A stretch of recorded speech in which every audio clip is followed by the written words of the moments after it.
भक्तों, ओम नमः शिवाय, श्री शिवाय नमस्तुभ्यम, जय श्री महाकाल। भक्तों, क्या आपके भी घर में कोई ऐसा बच्चा है जो आपकी बात बिल्कुल भी नहीं मानता, बात बात में उसको गुस्सा आती है और पढ़ाई के लिए अगर आप उसको बोलते हैं तो पढ़ाई से वो जी चुराता है, पढ़ाई तो बिल्कुल करता ही नहीं है, पढ़ाई में बहुत ज़्यादा कमज़ोर भी है? तो भक्तों चिंता मत करिए, आज की जो ये वीडियो है मात्र और मात्र आपके बच्चे के जीवन काल से रिलेटेड है। गुरुदेव जी कहते हैं कि आप अपने बच्चे के लिए अगर इन उपायों को करते हैं जो आज गुरुदेव जी ने 2 से 3 उपाय बताए हैं, तो उनके जीवन में बहुत ज़्यादा प्रगति आएगी, बहुत ज़्यादा ग्रोथ आएगा। वो अगर पढ़ाई नहीं करता, उसके कम नंबर आते हैं, उसके पढ़ाई में नंबर अच्छे आने लग जाएंगे। अगर आपकी बात नहीं सुनता है, पूरे दिन अपने दोस्तों के साथ बाहर घूमता है, तो वो आपकी बात मानेगा, अपने कैरियर को लेके ध्यान देगा।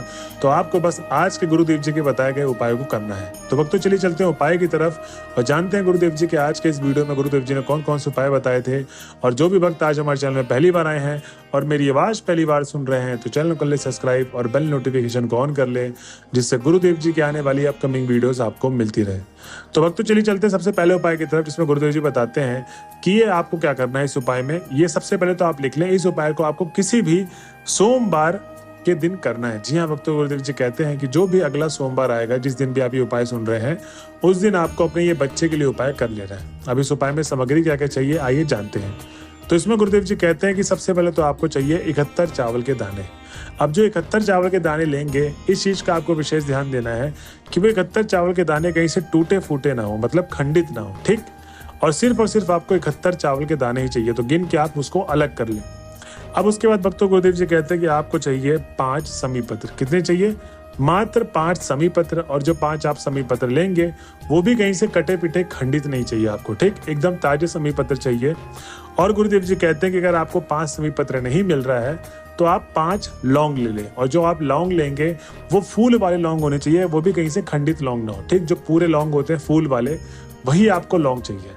भक्तों गुरुदेव जी कहते हैं कि आपको सोमवार के दिन महादेव के मंदिर में चले जाना है। अब महादेव के मंदिर में जब आप पहुंच जाएंगे तो सबसे पहले गुरुदेव जी यही कहते हैं कि आपको 7 से 10 मिनट आराधना करनी है। जी हाँ भक्तों, गुरुदेव जी कहते हैं कि 7 से 10 मिनट आराधना करना बहुत ज़्यादा अनिवार्य है, क्योंकि इसके पीछे कारण यही है कि क्योंकि ज़्यादातर भक्त जाते हैं, उपाय करते हैं जाते ही, और उनके मन क्या शांत है क्या अशांत है कुछ भी नहीं पता, उनके मन में क्या विचार चल रहा है, और विचारों के साथ ही वो उपाय को कर रहे हैं, मतलब वो जाते ही उपाय को शुरू कर देते हैं। ये सबसे बड़ी गलत चीज है। गुरुदेव जी कहते हैं कि आप 7 से 10 मिनट जब भगवान भोले बाबा की आराधना करते हैं, श्री शिवाय नमस्तुभ्यम का जाप करते हैं, उनके मंत्रों को उच्चारण करते हैं, जो आपका मन अशांत रहता है वो शांत हो जाएगा, और जो आपके मन में विचार चल रहे होते हैं वो विचार एकदम से आना बंद हो जाएंगे।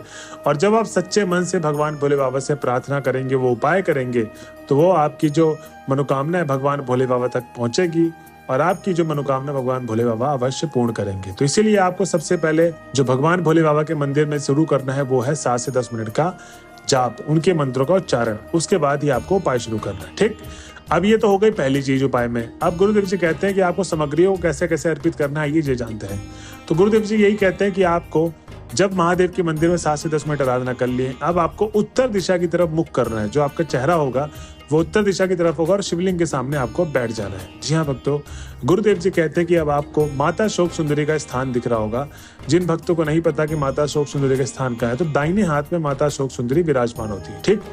तो आपको दाहिने हाथ में वो 71 चावल के दाने जो लेकर गए थे और 5 समी पत्र लेकर गए थे, और जिनको समी पत्र नहीं मिला तो 5 लौंग ले रखे हैं आप लोग, तो आपको माता शोक सुंदरी के स्थान पे वो 2 के दोनों सामग्रियां अर्पित कर देनी है। भक्तों गुरुदेव जी कहते हैं कि जब आप माता शोक सुंदरी के स्थान पर वो अर्पित करेंगे, तब आपको अपने बच्चे का नाम और गोत्र बोलना है, और उसके बाद आपकी जो भी मनोकामना है बच्चे से रिलेटेड, जो भी समस्याएं हैं बच्चे से रिलेटेड, जैसे कि अगर वो पढ़ता नहीं है और वो पूरे दिन दोस्तों के साथ घूमता है, और अगर आपका बच्चा बड़ा हो गया है, कॉलेज में है, नशे पत्ते की आदत उसको लगवा दिया उसके दोस्तों ने, तो वो सारी समस्या बताते हुए आपको अपनी मनोकामना मांग लेनी है। भक्तों गुरुदेव जी कहते हैं कि जो भी भक्त मेरे बताए गए उपाय को इस तरीके से करता है, भगवान भोले बाबा उसके बच्चे की सबसे पहले तो उसके कैरियर के लिए बहुत ज़्यादा उसको ग्रोथ दिलवाएंगे, बहुत ज़्यादा प्रगति दिलवाएंगे, पढ़ाई में अव्वल आने लगेगा, आपकी बात नहीं मानता था वो बात सुनने लगेगा। तो भक्तों ये था पहला उपाय जो आप सबको करना है अपने बच्चे के जीवन काल से रिलेटेड, ठीक। अब हम चलते हैं अपने अगले उपाय की तरफ, जिसमें गुरुदेव जी बताते हैं कि आपको इस उपाय में सबसे पहले तो 3 बेलपत्र चाहिए। अब जो 3 बेलपत्र लेंगे वो कहीं से कटा पिटा खंडित नहीं होना चाहिए, इस चीज का आपको विशेष ध्यान देना है। उसके बाद आपको 1 लोटा जल। अब जो 1 लोटा जल लेंगे वो तांबे के लोटे में जल होना चाहिए, और मंदिर परिसर से आपको जल नहीं भरना है, आपको जल घर से भर के लेके जाना है। कहाँ से लेके जाना है? घर से जल भर के लेके जाना है। इस चीज का आपको विशेष ध्यान देना है। उसके बाद भक्तों गुरुदेव जी कहते हैं कि आपको चाहिए एक शहद की डिब्बी। अब जो अपने घर में आप शहद की डिब्बी यूज करते हैं मंदिर परिसर में, वही वाली आपको शहद की डिब्बी चाहिए। ठीक। अब भक्तों गुरुदेव जी कहते हैं कि ये उपाय करना किस दिन है? तो जो भी अगला प्रदोष काल का दिन होगा, जैसे 19 जून को ये प्रदोष काल का दिन आ गया है, आप कल के दिन भी कर सकते हैं इस उपाय को। और जो भी अगला प्रदोष काल का दिन पड़ता है, अपने बच्चे के लिए आप अगले प्रदोष काल के दिन कर सकते हैं। ठीक। अब गुरुदेव जी कहते हैं कि इस उपाय में सबसे पहले तो आपको करना यह है कि जब आप महादेव के मंदिर पहुंच जाएंगे प्रदोष काल के दिन, तो आपको करना यही है कि 7 से 10 मिनट भगवान भोले बाबा की आराधना करनी है। अब आराधना क्यों करनी है, मैंने ये आपको पहले उपाय में समझा दिया है कि आपका मन अगर अशांत है, वो शांति की तरफ जाएगा और सच्चे दिल से आपकी मनोकामना निकलेगी और वो भगवान भोले बाबा तक पहुंचेगी और आपकी मनोकामना भगवान भोले बाबा अवश्य पूर्ण करेंगे। इसलिए आपको 7 से 10 मिनट अनिवार्य है भगवान भोले बाबा का नाम का स्मरण करना। ठीक। उसके बाद गुरुदेव जी कहते हैं कि वो जो 3 बेलपत्र आप लेकर गए थे, उन 3 के तीनों बेलपत्र को आपको थाली में अलग अलग करके रख लेना है। ठीक। अब गुरुदेव जी कहते हैं कि जो शहद लेकर गए थे, उस शहद की डिब्बी में थोड़ा सा शहद निकाल ले ढक्कन में।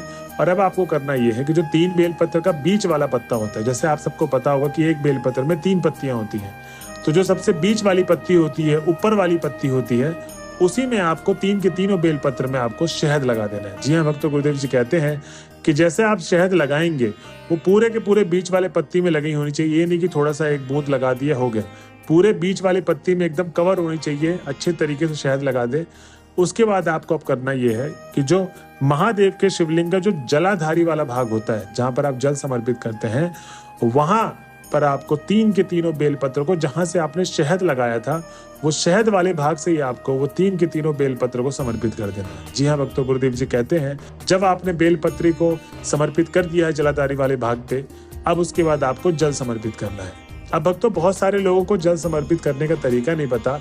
इसमें गुरुदेव जी ने बताया कि जो जल अर्पित करने का तरीका होता है, और इस तरीके को आप भी जान लें कि जब भी आप शिवलिंग में जल समर्पित करते हैं, तो बहुत सारे भक्त गलती क्या करते हैं, कुछ तो बहुत एकदम बूंद बूंद अर्पित करते हैं, कुछ एकदम तेजी से अर्पित करते हैं कि उनको कहाँ जाना है पता नहीं, एकदम तेजी से जल पूरा का पूरा एक लोटा उड़ेल देंगे।